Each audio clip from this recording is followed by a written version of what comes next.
Global star Ram Charan, director Shankar దర్శకత్వంలో తెరకెక్కిన భారీ బడ్జెట్ మూవీ గేమ్ చేంజర్. ఈ మూవీ 2025 జనవరి 10న ప్రపంచవ్యాప్తంగా విడుదలకు సిద్ధంగా ఉంది. అయితే త్రిబుల్ ఆర్ మూవీ తర్వాత చెర్రీ సోలోగా వస్తున్నటువంటి చిత్రం కావడంతో చరణ్ అభిమానులు గేమ్ చేంజర్ పై భారీ ఆశలు పెట్టుకున్నారు. ఇక ఈ మూవీ విడుదల తేదీ దగ్గర పడుతున్నప్పటికీ చిత్ర యూనిట్ ప్రమోషన్స్ జోరు పెంచలేదు. సినిమా విడుదలకు మరో 13 రోజుల సమయం మాత్రమే ఉన్నప్పటికీ ఇప్పటి వరకు కూడా ట్రైలర్ విడుదల చేయకపోవడంపై ప్రమోషన్స్ చురు చేయకపోవడంతో చెర్రీ ఫ్యాన్స్ అంతా కూడా ఆందోళన చెందుతున్నారు.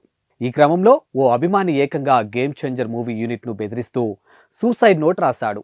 న్యూ ఇయర్ సందర్భంగా ట్రైలర్ అప్డేట్స్ ఇవ్వకపోతే ఆత్మహత్య చేసుకుంటానని పేర్కొన్నాడు.